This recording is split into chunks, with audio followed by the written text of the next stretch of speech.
There is a place on the moon where the temperature has not risen above minus 230 degrees Celsius in roughly 2 billion years. It is the floor of a crater near the South Pole called Shackleton, about 21 kilometers across, with walls that rise more than 4 kilometers above the floor and a geometry that, because of the moon's nearly vertical axial tilt, has kept the interior in permanent shadow since before multicellular life existed on Earth. Inside that crater, frozen into the regolith, is water, not as much as the early press releases suggested, not as accessible as the renderings imply, but enough that a person standing on the crater rim, in a suit, looking down into a darkness colder than the surface of Pluto, is looking at the resource that makes everything else possible. Within the next 10 to 15 years, someone is going to do exactly that. They will be the first human who arrived on the moon planning to stay. This is a video about how that actually happens. Not the renderings, not the press releases. The cylinders, the reactors, the suits, the dust, the bones, the politics, the view. The actual version of permanent human presence on the moon as it is being built right now by people who go to work every day on the specific problems that have to be solved. There are two failure modes for a video like this. The first is to treat every corporate roadmap as inevitable, to render the lunar city and pretend the rendering is a forecast. The second is to dismiss the entire project as fantasy, on the grounds that humans have not been to the moon in 50 years, and the gap between PowerPoint and hardware is enormous. Both failure modes are forms of laziness.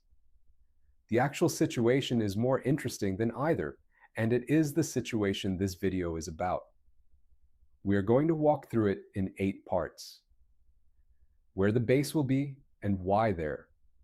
How they will breathe. How they will not freeze or cook or be cut down by radiation. How they will keep the lights on. How dust, a problem most treatments skip, may be the single hardest engineering challenge of the entire program. What it will be like inside a body to live in 1/6 gravity under a sun that never quite sets. How they will get there and home. And who is paying for all of this and why? The first inhabitant is almost certainly alive today. They may already be in training. They may still be in school. By the end of this video, you will have a concrete picture of the world they are going to wake up in. The moon is not uniform. The places where humans could live on it are not the places that show up in the iconic photographs. The Apollo program landed at 6 sites, all of them in the equatorial regions on the near side, all of them chosen for engineering convenience rather than long-term habitability. The equatorial sites are easy to reach. They require the least propellant from a standard transfer orbit, and they have direct line-of-sight communication with Earth. They are also, for the purposes of sustained human presence, almost the worst possible locations on the moon. The equatorial surface experiences a day-night cycle of approximately 29.5 Earth days. 14 days of continuous sunlight, with surface temperatures climbing above 120 degrees Celsius, then 14 days of continuous darkness, with temperatures falling below minus 170 degrees Celsius. The thermal swing is roughly 300 degrees across each cycle, which is brutal for any equipment exposed to the surface and impossible for solar power without storage systems so large they dominate the mission mass budget. There is no significant water at the equator. There is no protection from the long night. The polar regions are different. The moon's axis of rotation is tilted only about 1.5 degrees relative to its orbital plane, almost vertical compared to Earth's 23-degree tilt, and this small angle creates a small set of locations near the poles where the geometry of the local terrain produces conditions that exist nowhere else in the inner solar system. On certain ridges and crater rims near the poles, the elevated terrain catches sunlight for between 70 and 90% of the lunar year. These are called peaks of nearly eternal light, and they are small, typically a few hundred meters across, sometimes less, and there are only a handful of them. Adjacent to these illuminated peaks, often within a kilometer or two, are the floors of deep craters that the same low sun angle never reaches. These permanently shadowed regions are cold, not Antarctic cold, not even Mars cold. They are the coldest sustained natural environments measured anywhere in the solar system that humans have visited, colder than the surface of Pluto, cold enough that water that arrived 4 billion years ago on impacting comets has never warmed enough to sublimate away. So the polar geometry gives you, in walking distance, the two things a base needs: sunlight continuous enough that solar power is viable with modest battery storage, and water locked in the regolith of the dark crater floors, available in quantities that, depending on which surveys you trust, range from millions to perhaps a billion tons across the polar regions. The South Pole is more interesting than the North for habitation, for reasons that come down to the specifics of which peaks are tall enough, which craters are deep enough, and how close together the two are. The leading candidate sites cluster around three regions: the rim of Shackleton crater itself, which has multiple high points that catch nearly continuous sun; the connecting ridge between Shackleton and the Digger-Lash crater, which is the current Artemis program reference location; and several ridges within about 30 kilometers, including the Malapur Massif, which is large enough to host significant infrastructure. NASA has identified 13 candidate landing regions for the Artemis program's early crewed missions. China has identified its own set with substantial overlap. The two programs are converging on the same small patch of real estate, which is not a coincidence and which is going to matter politically in ways we will get to in the final section. The choice of site determines almost everything else. It determines how much sunlight the base receives, and therefore how much solar power is available and how large the battery storage has to be. It determines how far the inhabitants have to travel to reach ice, and therefore how much energy is spent on transport versus extraction.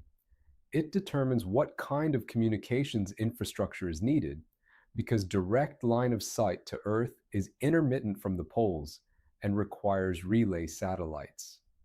It determines what the inhabitants see when they look up. Treat this site selection as the foundation. Everything else in this video, the habitat designs, the power systems, the resource extraction, the suit engineering, assumes a base built on or near one of these candidate sites, almost certainly at the South Pole, almost certainly within 30 kilometers of Shackleton. The specifics will be finalized within the next several years. The general region is already chosen by physics and is not going to change. Oxygen is the most counterintuitive resource problem on the moon because the moon has oxygen in abundance. It just is not in a form anyone can breathe. The lunar surface is, by mass, approximately 43% oxygen. The regolith, the layer of broken rock and dust covering the surface, is largely composed of oxides: silicon dioxide, aluminum oxide, iron oxide, titanium oxide. The oxygen atoms are chemically bound to metal atoms, locked into mineral structures that have to be broken to release them. The energy cost of that breaking is significant, but it is finite, and it is the basis of every serious plan for a self-sustaining lunar presence. The process most often discussed is molten regolith electrolysis. You take lunar dirt, Heat it past 1,600 degrees Celsius until it becomes a liquid, and run electricity through it. The oxygen atoms migrate to one electrode and bubble off as gas. The metal atoms migrate to the other electrode and accumulate as a molten alloy. The oxygen is what you came for. The metals, iron, aluminum, titanium, silicon, are the byproduct, and the byproduct is itself useful. You can cast it into structural components. You can refine it into wire. You can, in principle, build the next generation of your base out of material that came from under your feet. The European Space Agency has demonstrated this process at laboratory scale. The chemistry works.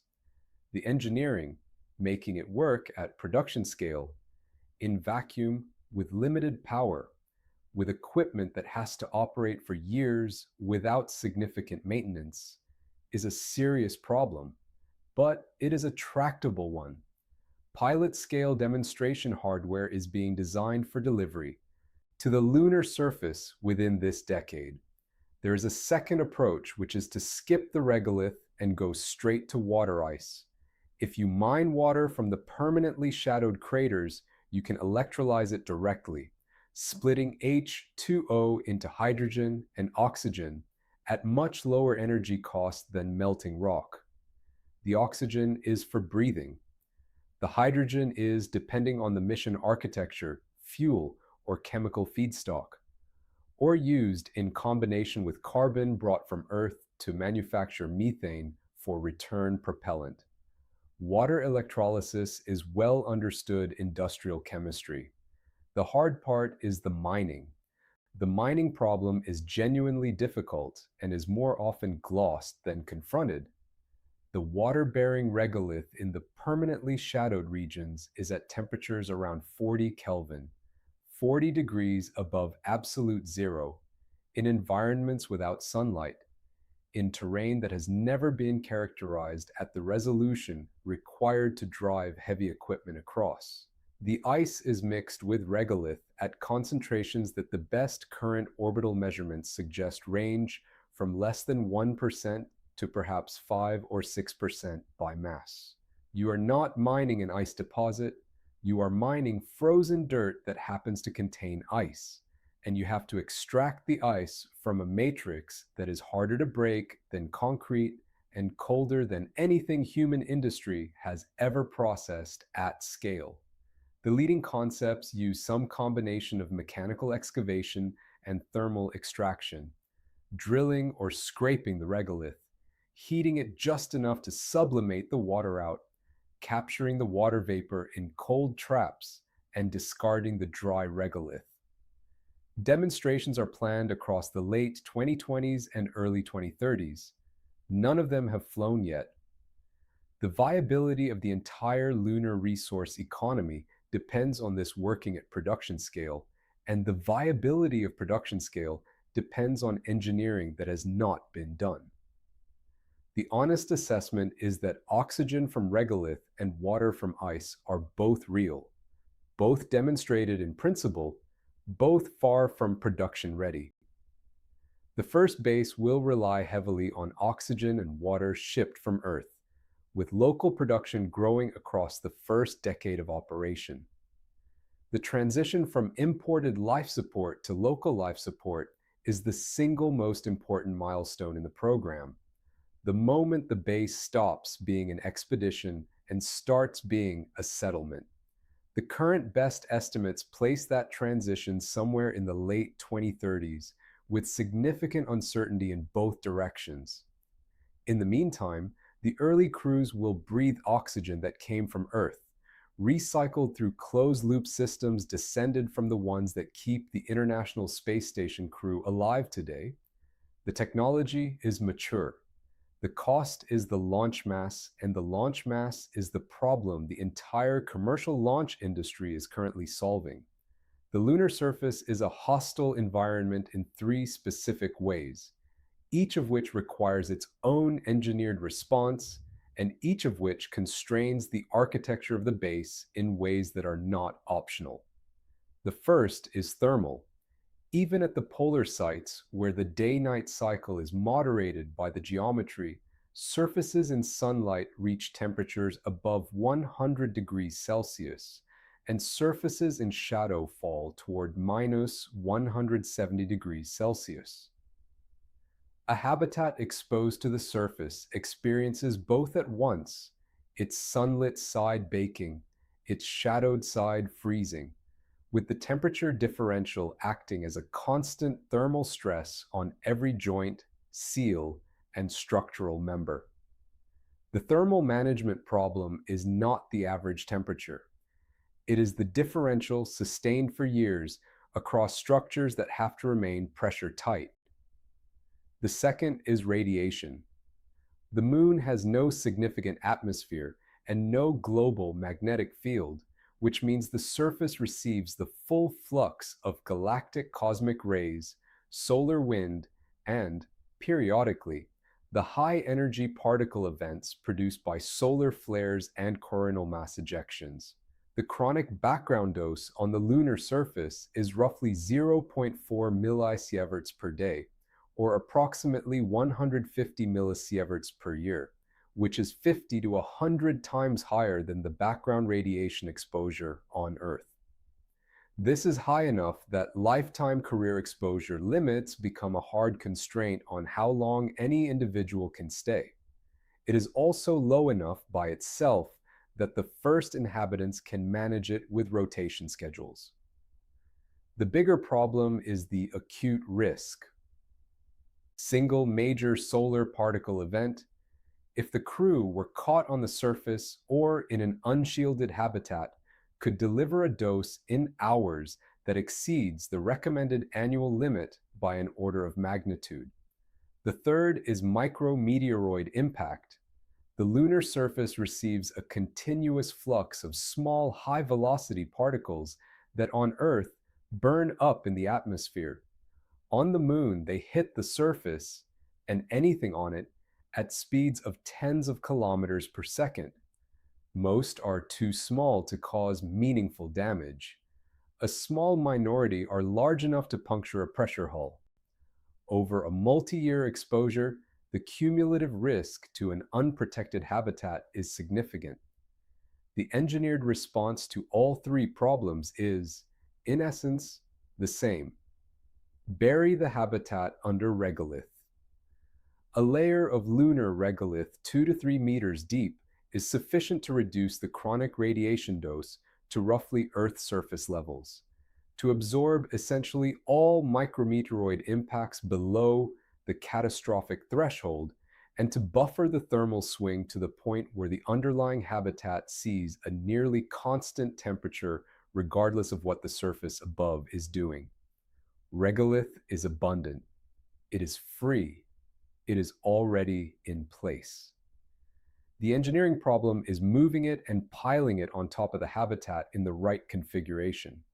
The leading habitat concepts converge on a common pattern. The pressure vessel itself, the cylinder or dome that holds the air the crew breathes, is delivered from Earth, either as a rigid metallic structure or as an inflatable that expands on the surface. It is positioned on the surface, or in a trench, or inside a lava tube where one is available, and then it is covered.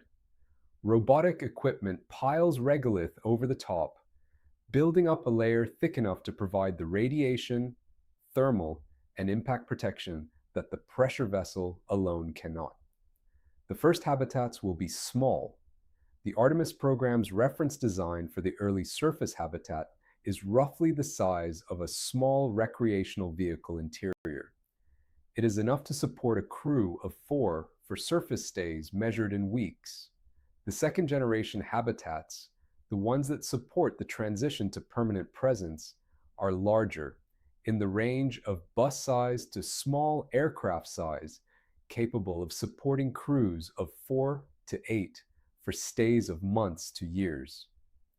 The third generation habitats, which exist now only as concept studies, are interconnected modules forming what is effectively a small underground settlement, with multiple pressure-isolated volumes, redundant life support, and the ability to absorb the loss of any single module without catastrophic consequence. There is one additional architectural option that deserves mention: lava tubes. The Moon, like the Earth, had a period of volcanic activity, and some of that activity produced subsurface channels, tubes carved by flowing lava that drained and left a roof of solidified rock. Several have been identified from orbital imagery, with entrances visible as collapsed pits called skylights. The interiors are unmapped, but the physics suggests they could be enormous, hundreds of meters in diameter, kilometers long, with roof thicknesses sufficient to provide complete radiation and impact protection without any added regolith cover. A habitat placed inside a lava tube is, in principle, shielded by the geology itself. The lava tube option is genuinely attractive and genuinely uncertain. No one has been inside one. The structural integrity of the roofs is unverified. The access is difficult. You have to descend tens of meters through a collapsed skylight to reach the tube floor. Several robotic missions in the late 2020s and early 2030s are designed to begin characterizing these structures. If the characterization confirms what the orbital data suggests, the long-term lunar settlement architecture may not be regolith-covered cylinders at all. It may be habitat sealed inside natural caves the size of Manhattan blocks. For the first inhabitants, though, the answer is the cylinders. Buried, boring from the outside. The interesting part is what happens inside them. Energy is the resource that makes every other resource possible. Without enough power, you cannot extract oxygen from regolith. You cannot mine water from frozen dirt. You cannot maintain the closed-loop life support, or run the communications, or recharge the suits, or keep the habitat warm enough to live in. The size and reliability of the power system determines the size and capability of everything the base can do. Two technologies are competing to be the primary power source. They are not mutually exclusive. Most serious base designs include both, but the balance between them determines the architecture. The first is solar. At the peaks of nearly eternal light, solar arrays can produce power for 70 to 90% of the lunar year, with the gaps filled by battery storage. The arrays are large. The leading concepts use vertical solar panels mounted on towers, oriented to catch the low-angle polar sunlight, in installations totaling several hundred kilowatts of generating capacity. The technology is mature. The mass is manageable. The cost is well understood. Solar is the baseline power source for essentially every current lunar base concept. The problem with solar is the gaps. Even at the best polar sites, there are periods, sometimes hours, sometimes days, when the local terrain blocks the sun. Battery storage covers short gaps efficiently. Longer gaps require either oversized battery banks, which are expensive in mass, or a secondary power source that can run during the dark periods. The secondary source in essentially every serious design is nuclear, specifically small fission reactors in the 10 to 100 kilowatt range, designed to operate unattended for a decade or more.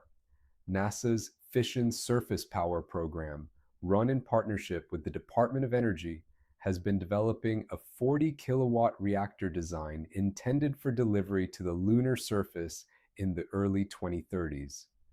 The design uses a compact uranium fuel core, a heat exchanger driving a Stirling cycle generator, and passive radiators for waste heat. The entire system is designed to be deployed by a single lander, autonomously activated, and operated without crew intervention for up to 10 years.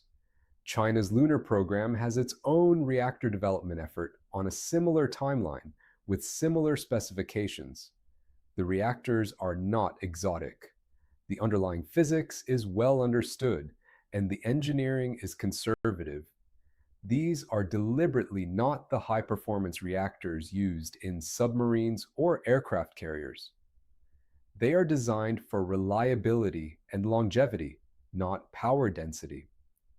The 40 kilowatt rating sounds modest, and it is by terrestrial standards.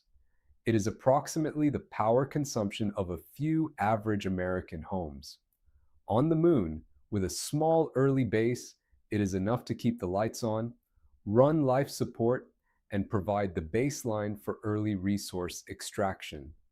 Larger reactors in the hundreds of kilowatts range are in concept study phase for later phases of the program.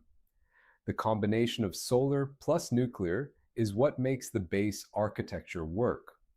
Solar provides the bulk of energy during illuminated periods when energy is cheap. Nuclear provides the floor, the guaranteed minimum that keeps the crew alive when the solar arrays are not producing. Battery storage bridges between them and absorb short-term fluctuations. The honest assessment is that the power architecture is the most mature single piece of the entire lunar program. The reactors are at engineering demonstration stage.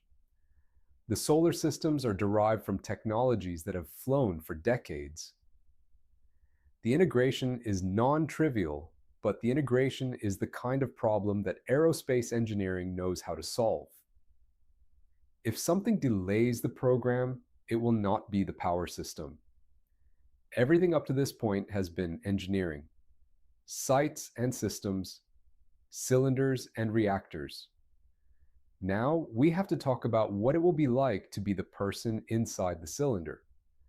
This is the part of the lunar settlement story that most treatments skip, and it is the part that matters most for whether the project can actually be sustained. Start with gravity. The moon's surface gravity is approximately 1/6 of Earth's. This is not the 0 g of orbit. It is not the ½ g of Mars. It is its own thing, and almost no human has ever experienced it for longer than about 3 days. The Apollo crews spent at most 75 hours on the surface across all 6 landings combined. Everything we know about long-duration partial gravity is extrapolation, and the extrapolation is uncertain in ways that matter. We know that microgravity, the 0 g of orbital flight, causes significant physiological harm over months and years. Bones demineralize, muscles atrophy, body fluids redistribute toward the head, deforming the eyeballs and causing measurable changes in vision. The cardiovascular system deconditions. Astronauts returning from year-long ISS missions take months to recover, and some of the changes, particularly in vision and bone density, appear to be partially permanent. What we do not know is whether 1/6 gravity is enough to prevent these effects, or whether it merely slows them. There is no animal data, no human data, nothing at all to indicate where the threshold sits between this much gravity is enough and this much gravity is not enough. The first long-duration lunar inhabitants will be the data. They will return, if they return, with the first empirical answer to a question the entire long-term future of human space settlement depends on. The countermeasures are familiar from the ISS playbook. 2 to 3 hours per day of structured exercise on resistance equipment and treadmills designed to load the bones and muscles in ways the ambient gravity does not. The exercise is not optional. The exercise is the difference between coming home walking and coming home in a wheelchair, and the early crews will spend a substantial fraction of every working day on it. Then there is the dust. Dust is the problem that the engineering reports keep treating as one item among many, and that the people who have actually been on the lunar surface keep flagging as the thing that worries them most. The reason it is underweighted in most treatments is that it sounds mundane. It is dirt. And the reason it is genuinely dangerous is that lunar dust is unlike any dirt that exists on Earth. It is sharp. Lunar regolith has never been weathered. There is no wind, no water, no chemical activity to round the edges of the grains. The particles are fractured glass and rock, on scales down to the micron level, with edges that have been preserved exactly as the impact events that created them left them. Under an electron microscope, the grains look like a field of broken razors. It is electrostatically charged. The ultraviolet flux from the unfiltered sun gives the dust a persistent positive charge during the day. The charge makes it cling to suits, to equipment, to airlock surfaces, to anything that enters the habitat. No amount of brushing fully removes it. The Apollo crews tracked dust into their lunar modules on every mission, and the dust did not stay where it was tracked. It got into the air. It got into the equipment. It got into the crew's lungs. It is chemically reactive.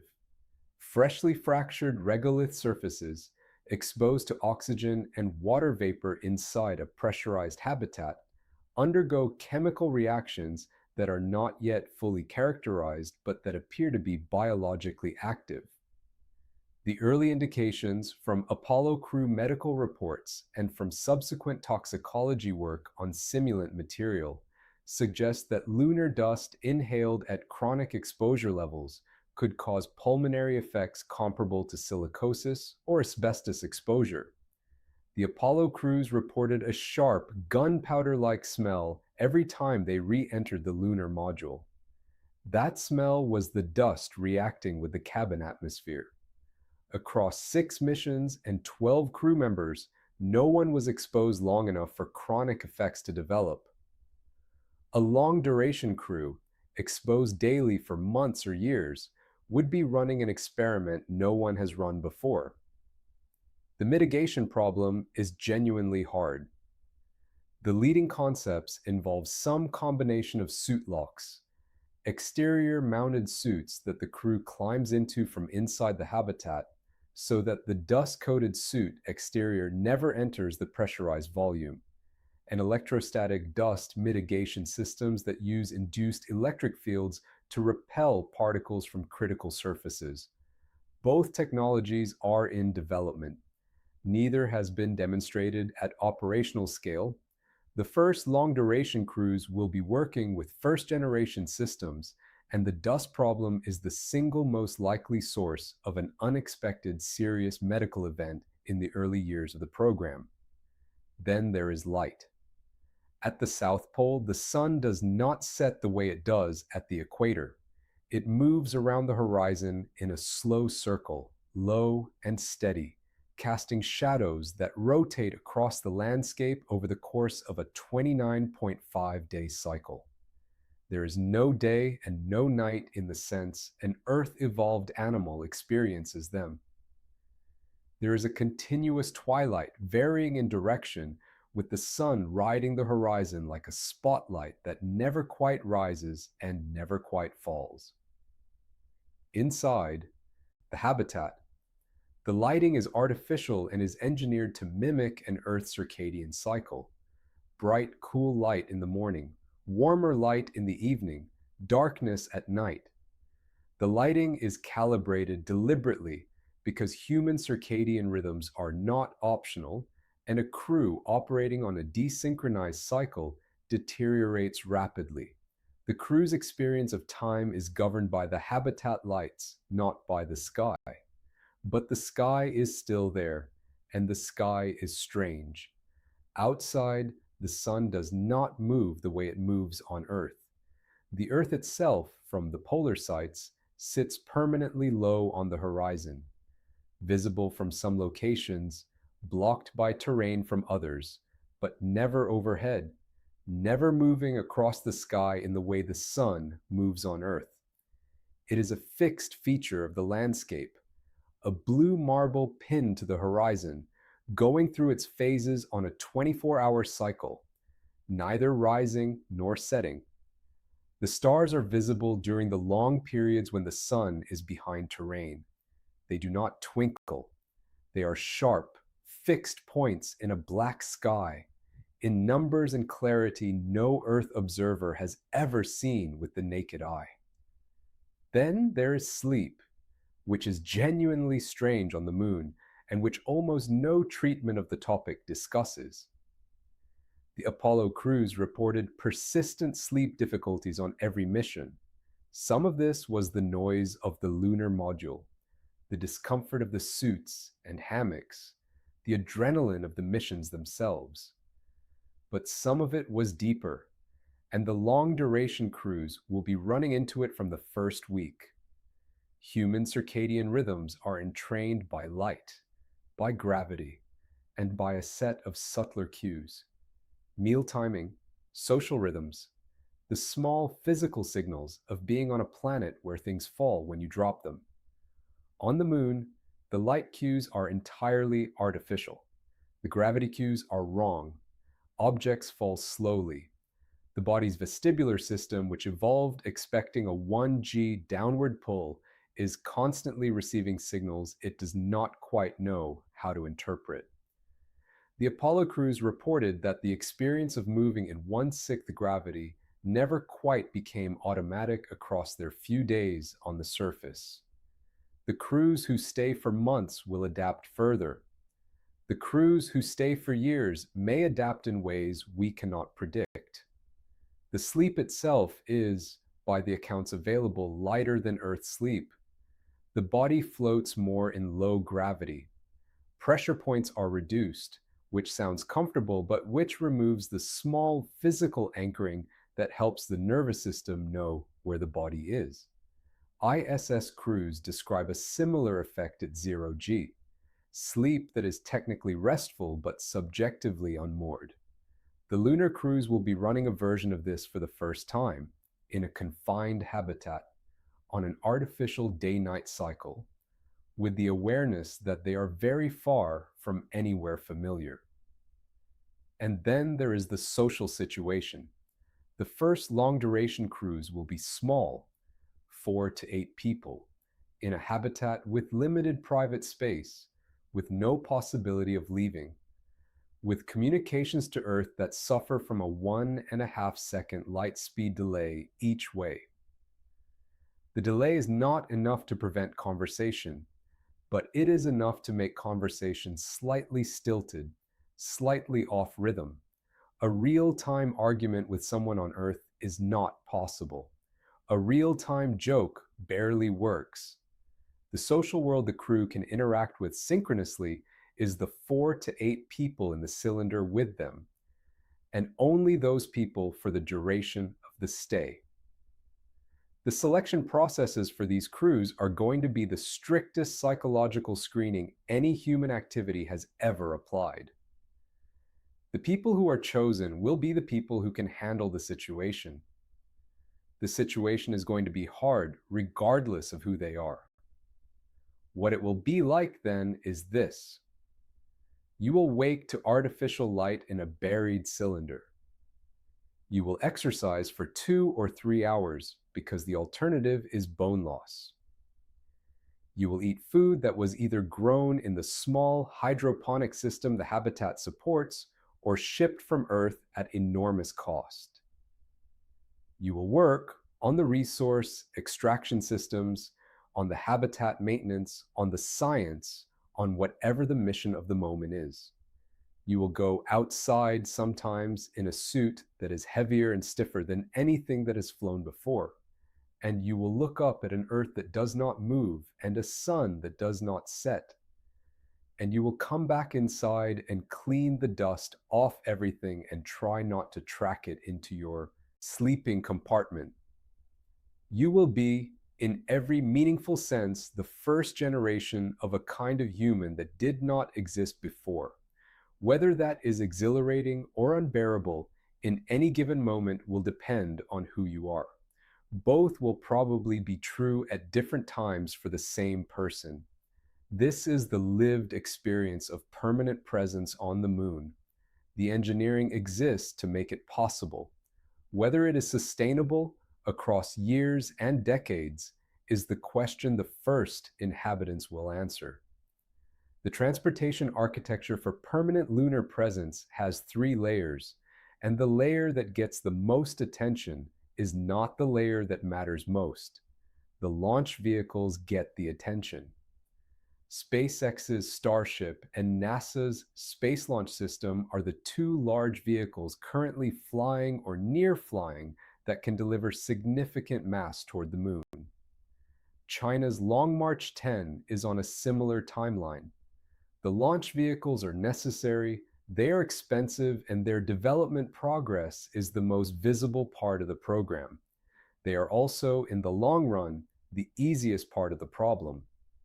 Launch is a problem the commercial industry knows how to solve. The landers are harder. The Human Landing System contracts, Starship derived for SpaceX, Blue Moon for Blue Origin, are developing the vehicles that will actually carry crew from lunar orbit to the surface and back. These are large, complex vehicles designed for repeated use, and they are the highest risk single piece of hardware in the early program. The lander does not get the public attention the launch vehicle does, but the lander is what determines how much can be delivered to the surface per mission and how often. The layer that matters most, though, is the one that gets the least attention: surface mobility. Once you have landed at the base, you still have to get from the base to the ice deposits, from the base to the solar array sites, from the base to the science targets. The distances are not huge, typically a few kilometers to a few tens of kilometers, but they are across terrain that is difficult, dusty, and unforgiving, and they have to be traversed routinely for years. The pressurized rover is the vehicle that makes this work. It is essentially a small mobile habitat capable of supporting a crew of 2 for excursions lasting days to weeks, with its own power, life support, and dust mitigation. Toyota and JAXA are jointly developing one for the Japanese contribution to Artemis. NASA has its own concepts. The pressurized rover allows the inhabitants to operate beyond walking distance of the base, which is what makes resource extraction at the ice deposits feasible at all. There is one more transportation element worth flagging: the propellant loop. If water can be mined from the polar craters and electrolyzed into hydrogen and oxygen, that hydrogen and oxygen are rocket propellant. The same chemistry that keeps the crew breathing keeps the landers flying.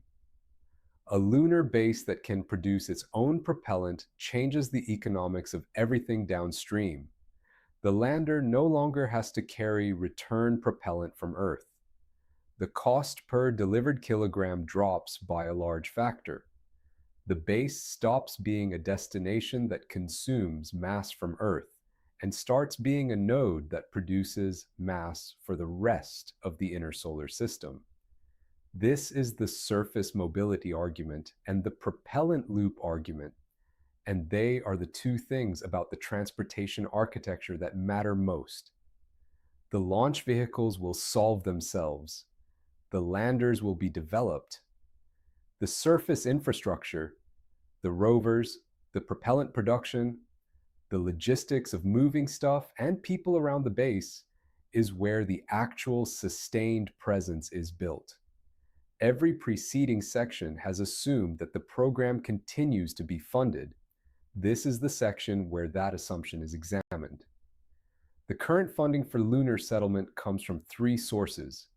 The first is national space agencies: NASA, ESA, JAXA, the Canadian Space Agency, and the rest of the Artemis Accord signatories on one side, and the China National Space Administration on the other. The second is the commercial launch and lander industry, primarily SpaceX, Blue Origin, and a smaller set of companies developing landers, rovers, and surface systems.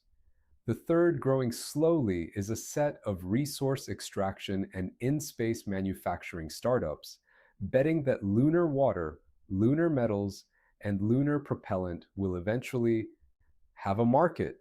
The first source is the dominant one and the one most subject to political risk. NASA's lunar budget is a line item in a federal budget that is renegotiated every year. In a political environment where space programs have historically been canceled, restructured, or delayed across administrations, the Apollo program ended not because the hardware stopped working, but because the political coalition that funded it dissolved. The Artemis program is operating on a similar political foundation, and the foundation is not guaranteed. The commercial source is more durable in some ways and less in others. SpaceX is developing Starship for reasons that are partially aligned with NASA's lunar program and partially independent of it. Blue Origin is developing its lunar hardware on the basis of a long-term strategic bet by its founder. These companies will continue to develop hardware regardless of whether any given administration's lunar plans survive, but the pace and direction of their work will be shaped by what governments are buying. The third source, the commercial resource economy, is the source that determines whether permanent presence is sustainable in the long run, and it is the source that is currently the most speculative. The optimistic case for lunar resources rests on three potential markets. Lunar propellant could be exported to lunar orbit and to cislunar space, supporting other missions and other infrastructure. Lunar metals could be used in space-based construction, avoiding the cost of launching structural mass from Earth. Lunar water, beyond its use for propellant and life support, could support a growing in-space industrial base. The honest assessment is that none of these markets currently exists. They are conditional markets, dependent on other space activity that is itself conditional, and the chain of conditionality is long. Lunar propellant has value only if there are missions in cislunar space that need refueling. Those missions exist only if there is an economic reason for them. The economic reason has to be found. The more plausible early commercial activity is internal. The lunar base needs water to drink, oxygen to breathe, and propellant to fly. If a commercial operator can supply those resources to the base more cheaply than they can be shipped from Earth, there is a market. A small one supplied by the base itself, but a market. This is the kind of activity that bootstraps the lunar economy without requiring an export market that does not yet exist. The internal economy is the realistic first step, and the export economy is the conditional second step that may or may not follow. There is a parallel that the lunar planning community uses, and that is worth taking seriously, which is Antarctica. Antarctica has been continuously inhabited by humans for roughly 70 years. The population fluctuates seasonally between about 1,000 and about 5,000. There are permanent bases operated by roughly 30 countries. There is significant scientific activity. There is no permanent civilian population, no commercial economy in the ordinary sense, no children born on the continent, no path to independent self-sufficiency. The Antarctic presence is real, sustained, and entirely dependent on subsidy from the home governments that maintain it. It is entirely possible that the lunar presence will follow the Antarctic pattern indefinitely, a permanent crewed presence, rotated rather than settled, scientifically productive, technologically impressive, and economically dependent on continued government funding. This is not failure. The Antarctic stations are not failures. They have produced enormous scientific value across decades, and they have done so without ever developing the commercial self-sufficiency that the early planners of Antarctic exploration sometimes imagined. The lunar version of this would be a permanent international presence at the South Pole, occupied by rotating crews drawn from the major space agencies, sustained by national budgets, producing science and demonstrating technology, with a slow drift toward larger crews and longer stays, but without any fundamental transition to a self-sustaining commercial economy. This is the most likely outcome of the current trajectory. Whether it is what the people building the program want is a separate question. The alternative trajectory, where the resource economy actually develops, where lunar propellant and lunar materials find external markets, where private actors begin operating independently of the national programs that started the work, is possible. The conditions for it are not yet in place. They may come into place across the next several decades. They may not. There is a second parallel worth flagging, which is the geopolitical one. The current lunar activity is being conducted by two distinct blocs: the Artemis Accord signatories on one side and the China-Russia International Lunar Research Station Coalition on the other. Both blocs are targeting the same small set of locations near the South Pole. Both are operating under the framework of the Outer Space Treaty of 1967, which prohibits national appropriation of celestial bodies, but says little about commercial resource extraction or the use of specific sites.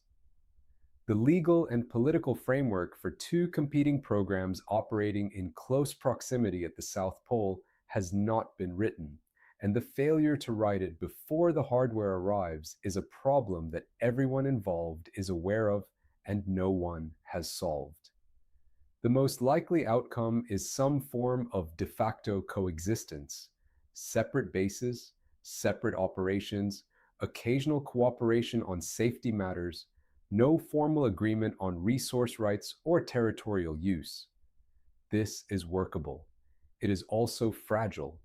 The history of human activity in environments without clear governance suggests that the fragility eventually becomes a problem, and the lunar version of that problem may arrive within the operational lifetime of the first generation of bases. The political economy of lunar settlement, in summary, is genuinely uncertain. The hardware is being built. The funding is, for now, in place. The path from a small, subsidized presence to anything more ambitious depends on developments that have not happened yet and may not happen at all. The first inhabitants will arrive in an environment whose long-term economic and political viability is honestly unresolved. This does not mean they should not go. It means that the people sending them and the people they are should be honest about what they are doing. They are not founding a city.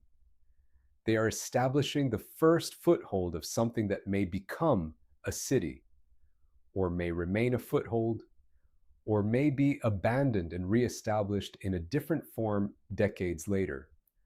All three are possible. The historical record of human expansion into difficult environments contains all three. The first permanent inhabitant of the moon will, in some sense, do something that no human has done before. They will fall asleep somewhere near the South Pole, in a buried cylinder, on a small world that is not the one their species evolved on, knowing that they will wake up and do it again the next day, and the day after that, and the day after that. The engineering to make this possible is being built right now by people who go to work every day on the specific problems we have walked through. The sites are being selected, the reactors are being designed, the landers are being tested, the suits are being iterated, the dust mitigation is being studied. The crews are, in some cases, already in training. The first long-duration surface stays will begin within the next 10 to 15 years if the program holds together, somewhat later if it does not, but they will begin. The political and economic uncertainties are real, and they will not prevent the engineering from happening. They will shape it, and they will determine how far it goes. What the first inhabitants will find when they arrive is something between an Antarctic research station and an early frontier outpost, with elements of both and the character of neither. They will find a small set of pressurized volumes, partially buried, connected by short tunnels or by short surface walks in suits. They will find power systems that work, life support that works, communications that work with a small delay.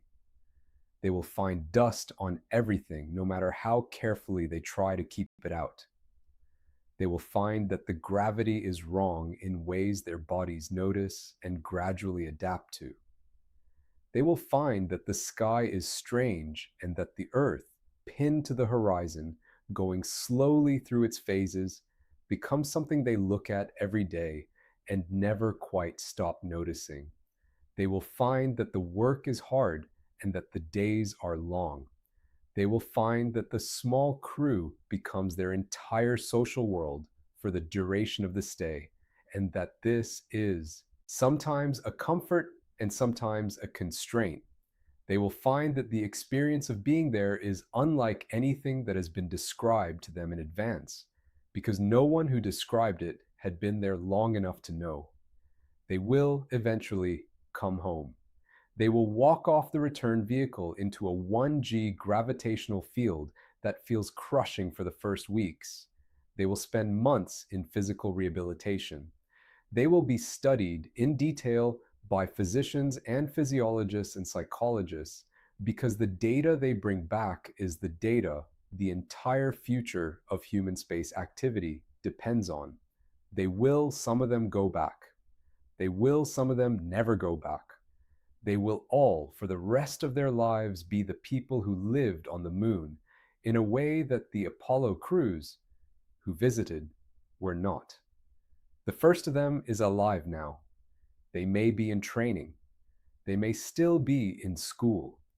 They may be a child looking up at the sky tonight, not yet knowing what they are looking at, not yet knowing that the bright crescent above them is the place they will fall asleep in some night a decade or two from now. Look up tonight. The bright limb at the bottom of the moon, the southern edge, the part nearest to the pole, is where they are going. It is where the cylinders will be buried. It is where the first lights of permanent human presence will eventually come on and stay on and become a fixed feature of the lunar landscape that everyone alive at that moment will know is there. The moon has been a place humans look at for as long as there have been humans. It is, within a generation, going to become a place where some humans live. The story of that transition is being written right now, by the people building the hardware, and by the people who will eventually be the first to use it. It is, as much as anything we are currently doing as a species, the beginning of something